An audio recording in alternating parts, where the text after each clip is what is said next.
Going to present Wipe the Drive, techniques in malware persistence. So this is Wipe the Drive, techniques in malware persistence. I'm Jake Williams. I'm a principal forensic analyst for CSR Group. I'm a SANS Forensic 610 instructor. That's not surprisingly malware. I'm doing research right now in cloud forensics, and I like to break poorly written software because who doesn't? My name is Mark Baggett. I'm also a SANS pen tester, or a SANS instructor for the pen test curriculum, handler for the Internet Storm Center, blog on paul.com, and I'm a course author for a new SANS penetration testing course where we're going to be using Python. So it's Python for penetration testers. It's in beta, and the beta is going to be running in 30 days here in town, and it's 50% off. If you want some more information, see the SANS booth. Okay. I can attest that that's not a bad course. I worked through some of the beta stuff with Mark. Good stuff.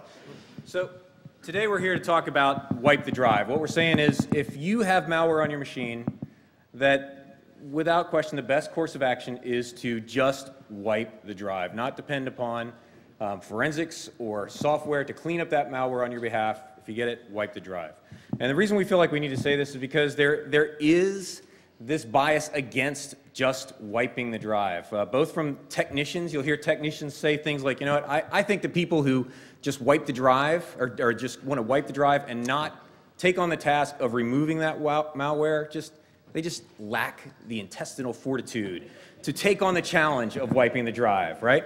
Or you'll hear from the business things like, wipe the drive, you're the security guy, I pay you to know how to remove malware from my systems. Why you're coming in here and telling me to wipe the drives from these systems? But what we want to do here today is to put together some techniques that are going to demonstrate that what malware or attackers who have been on your system as a result of malware infection can do is modify the configurations on your system or leave things behind that will not be detected by antivirus software, that antivirus software isn't even looking for, okay, that is going to leave some unique configuration on the machine that will allow the attacker at some point in the future to either trigger an event that will cause the reinfection of the machine or know that some event is scheduled to happen that they can take advantage of that will cause the reinfection of that machine. And so let me be honest, right? As a consultant who gets paid by the hour, I prefer that you don't wipe the drive. By all means, don't take my advice, right? I like repeat engagements. Again, we get paid by the hour. Love the repeat engagements. Don't wipe the, oh no, wait, do wipe the drive. Seriously, from a security perspective. So what are we doing here? Well, this really came out of basically some of the incidents that I've worked over the last year and a half here, and some experience that Mark has as well from incident handling side, and then sitting together and brainstorming and saying, hey, how can we up the ante a little bit? And so we're going to present 8 techniques today. We don't think we've got them all covered. In fact, we're positive we don't have them all covered. We want to start a repository for these things, and that's where wipethedrive.com comes in. So we're going to put detailed implementations of these techniques on the website. The slides will be up sometime this weekend. And then this presentation is really just intended to basically kick off and start the conversation. We're going to present some techniques. Hopefully you can use them from a pen testing standpoint or from certainly an incident response standpoint, things you should be looking for. Right? But again, certainly we're looking to start a good conversation about this. If you have techniques, definitely we're all ears. And again, the details for what we're going to be talking about today will be included in a longer presentation that will be posted on the website as well. And the techniques that we're looking at are creative ways that you can trigger the reinfection of a machine. Okay? These are techniques that after the incident response has occurred, right? So they knew viruses or some type of malware was on the system. The incident responders come in, they clean the system, right, by running antivirus software, not by wiping the drive. They clean the system, they do their memory forensics, the all-powerful memory forensics that can find memory everything. Forensics. And they find nothing in memory. And then at some event later in time, preferably triggered by the attacker, okay, remotely, but perhaps it's just based upon an event that they know is going to occur, they can cause the reinfection. So the first technique we're going to talk about is file associations. Antivirus has been all over this for years, in the .exe, the .com, the .bat. Basically, the file associations handle how the shell knows how to basically which program we're going to use to open up a file when you double click on it, right? They don't ignore things, or sorry, they do ignore things like .doc and .xls because maybe you want to install a Microsoft Office, or maybe for some reason you prefer OpenOffice and you'd rather use that, right? But they don't monitor those. You have to be able to change those. And so This one actually came from a compromise that we ran, and we ran basically went in, cleaned the malware off. I got a good repeat engagement off of it. I love repeat engagements. They would not take the server offline. The client was just anti-take the server offline. And notepad.exe is ultimately what we found was the reinfection vector. So basically, we cleaned the malware off. This was just a production server. It couldn't be taken down. Definitely, we couldn't afford the business loss. And basically, the attacker had replaced the file association for .log and .text on the server. And so at some later date and time, or some later point in time, the admin is on the box, right? So 2-3 weeks later, admin's on the box, opens up a log file, .log, opens up in notepad.exe, which kicks off notepad.exe and also reinfects the machine, right? So again, we just associate malware with some normal extension, or we can get a little bit more creative with it. We can create a new extension, something like .wtd, wipe the drive, right? And then we can email a file to the admin with that extension, right? The admin double clicks on it. What gets a chance to handle the file? Our malware, right? And so we do think that file associations are going to be a good technique for secondary persistence. We've already seen it used in at least one attack. So before you throw the shmoo ball, this one's lame, okay? Lame, You guys have absolutely. some shmoo balls? We No. weren't going to have this one in the presentation originally. This was not in the original list, okay? No, I lobbied said, against it. I thought we were going to get booed off the stage. It's just...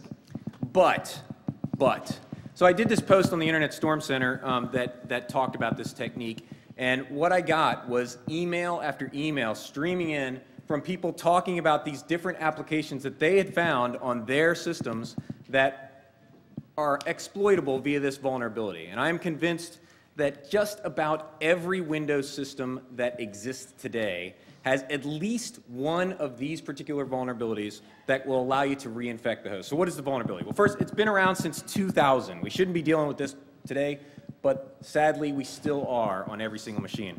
And that is you take a path like this, /program files, Microsoft Office, Office 12, PowerPoint.exe, space, myPowerPoint.pptx. How does the operating system know the difference between the document you want to open and the executable? Well, it's based upon the spaces. Spaces are delimiters, but there's spaces in my path.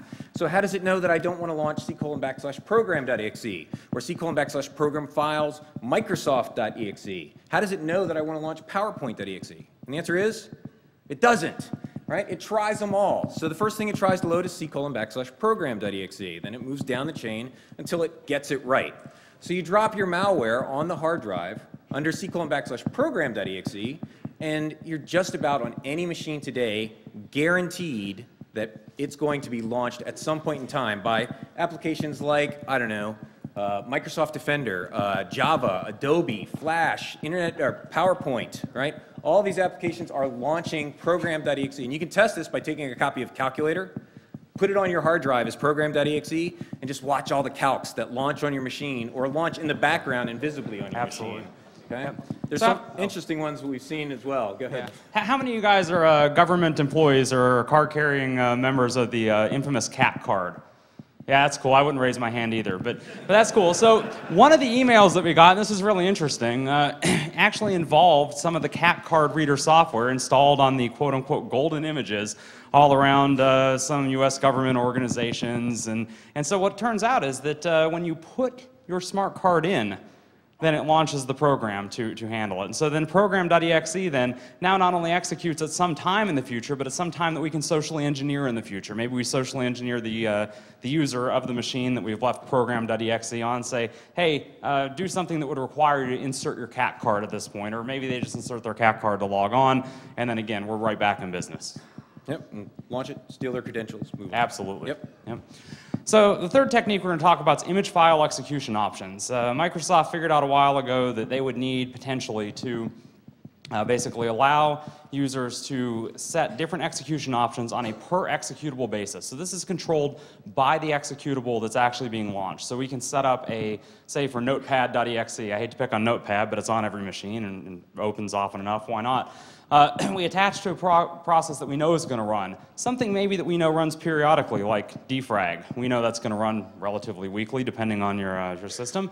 And we can specify a debugger option in image file execution options. And now that malware kicks off every time defrag.exe kicks off. So now picture the scenario here. We've got our incident responder, doesn't take our advice, doesn't wipe the drive, says, hey, I want to give Jake repeat business by the hour, right? And so he doesn't wipe the drive. A week later, defrag.exe kicks off. launching our malware, our secondary malware, right, that checks for our primary and reinfects the box. So we can attach it to any infrequently executed process. Maybe it's something that we socially engineer the admin to run as well, as opposed to being something that's periodically executed. All right, scheduled tasks. You guys know about scheduled tasks, right? We can take some date, time in the future, and we're going to launch a given process on an executable. You probably also know that you can take events that are showing up in the Windows event log, and you can associate tasks to occur when those things fire. That's fun, okay? How about this? Inside of a domain, all of the backup service accounts are distributed across the machine. Usernames and passwords are hard-coded on those machines. I create a scheduled task on the domain controller that when there is a failed logon attempt by the backup exec account, or excuse me, backup service account, whatever software you might be using, that we're going to fire off a process that perhaps creates a new domain admin.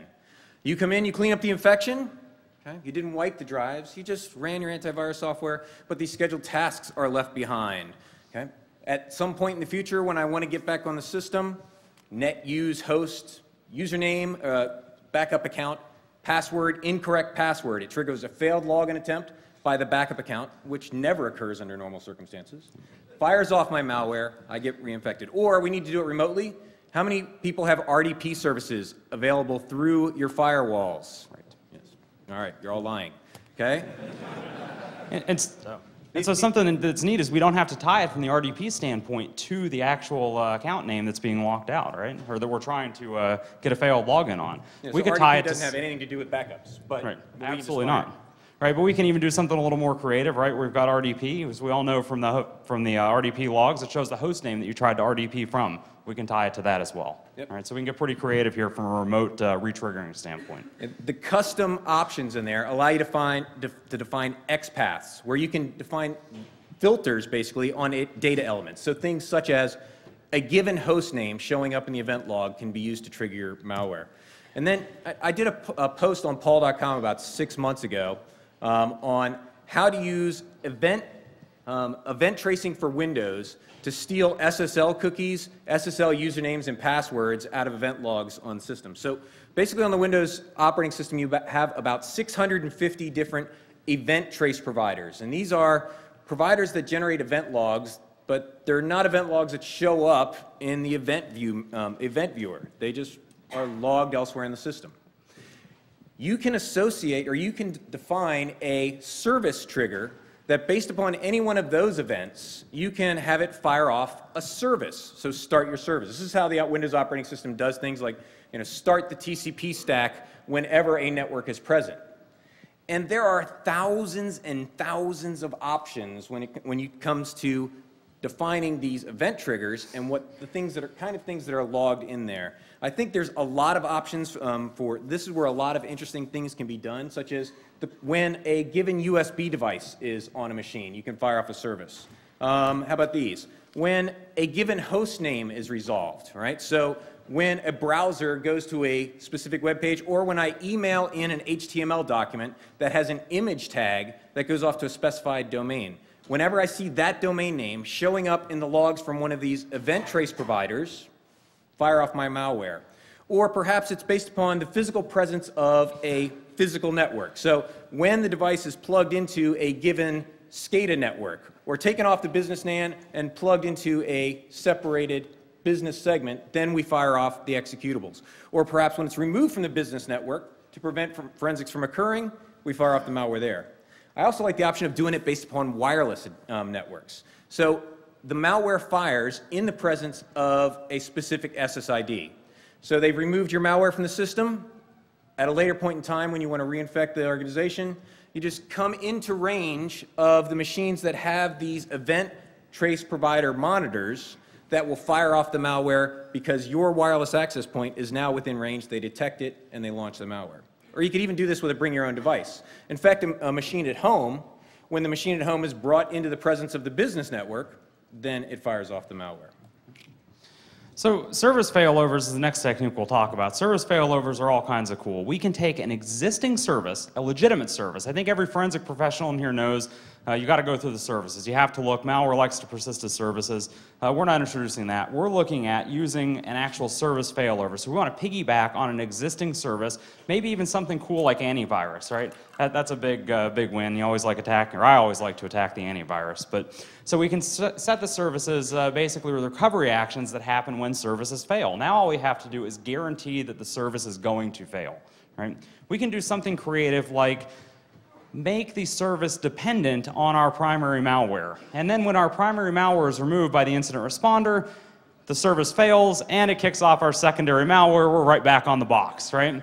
Well, that's an immediate thing, and that may get me caught by a really good incident responder. I mean, I don't want to be that, I don't want to be that hard up there, but what I can do is then let's forget about the whole dependency thing. Go ahead and put that in your back pocket, but let's forget about the dependency thing. And maybe I want to set it just so when the service fails, but now I have to depend on a service failing. Let's see. How many of you guys have done pen tests this year? Yeah, half the room, I'm sure, right? MS-1220, anybody find any boxes still vulnerable to MS-1220? Yeah, I can't go anywhere and not find boxes still vulnerable to MS-1220, right? So that's the RDP service. I send a packet, causes the RDP service to fail, malware back in business. We're right back on the box. And everybody knows to check the services, but are you checking for the recovery options to see whether or not there's executables set to fire in there? Yeah, and let's not forget, from a recovery option standpoint, this is another place that's ripe. We have a custom startup.cm. Is it custom startup or custom recovery? Doesn't matter. Microsoft's already configured a number of these for you. And it's interesting. They say, hey, go run this command. This command happens to not already be on the box. It's like Microsoft woke up one day and said, hey, we're going to set up a bunch of service failover providers, and here's a nice box that you can just put malware in, right? We haven't put anything there. You don't have to replace anything. You don't have to worry about system file checking. Just go stick something here, and we'll execute it anytime service fails. They're pre-custom configured for you. So to be clear, there's at least 2 services that are defined on Windows boxes that if that service fails, it will launch a script on your host. And today that script doesn't exist, but it's already configured to launch that script. You put the script there, and when that service fails, it's going to launch that script for you. And there meaning anywhere in your path, right? So the next technique we'll talk about is win logon events. I think this one's really awesome because, again, it's from a, basically from a counter-forensic standpoint, it kind of screws up my methodology. I love this whole memory capture thing, and this really screws it up. And so Microsoft decided, again, that you may need to basically execute some code on some win logon event, something like a log on, a log off, or maybe even a shutdown event. And so we really, really like the shutdown event because that allows us to run code as the machine is shutting down. And as the machine is shutting down, guess who can't run forensics tools? Right, absolutely. So we like that. And so what we do, unfortunately though, this causes our code to get loaded up on boot. Right? So when we use this technique, WinLogon is going to load some code as soon as the machine boots. So what we've done here is we've taken to loading only a bootstrap process. And all it does, essentially, or a bootstrap DLL, all it does is loads our malicious DLL that checks for our persistence during shutdown. So now if somebody takes a memory capture during normal operations, good to go. There's nothing to see here. Just load a library. That happens thousands of times, all over memory. So again, what's really cool about this, again, is that it's only firing on machine shutdown. There's no forensic tools that can be run. Memory forensics is going to miss the real payload. All right. This last technique is the use of BitsAdmin. You probably know about BitsAdmin. BitsAdmin is used to, well, so Bits is used by Windows Update to download your updates for Microsoft install those. BitsAdmin is an admin utility that will allow you to manage those updates. You can use BitsAdmin as a command line wget on Windows to download executables. You can also specify options on BitsAdmin to tell it to retry if it fails to download every, say, 24 hours. And when it does successfully download, execute the program. So I go into BitsAdmin, and I just schedule it to download malware from a predefined URL, which there is no malware there today, retry it every 24 hours, and when you successfully download it, execute the code. So go away, you remove the you clean up the hard drive, right, by formatting it, right? No, you just install the antivirus software. Does your antivirus software check your BitsAdmin queue? Nope. No, do you check your BitsAdmin queue? Not Will today. Tomorrow. Yep. Yeah. So not today, you will tomorrow. A scheduled job in your BitsAdmin fires, it launches, downloads the system. Okay, so we have a demo here, but I think, how long do we have? 2 minutes? All right. 3-4 minutes. Okay, so let's just show you this real quick and just launch it. Sure. Yeah, so as Mark's getting ready to go here, we originally said, hey, we're going to produce a script. We're going to set up a script that's going to detect all this stuff.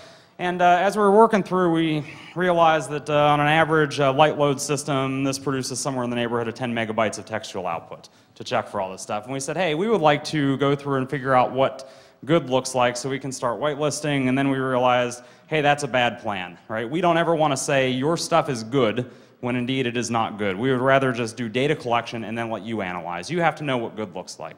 Good is going to vary depending on, system to system. So the good news is that despite the fact that we can't do the analysis for you, we are doing the collection and we'll even do the remediation for you. So we do have an awesome remediation technique. So here, this is a script that we'll release that will detect when any of these methods that we use are in use and remediate them. Okay, ready? So we'll run malware check. Yep. All right, found one. I have a program.exe on my machine. Would you like to remediate this now?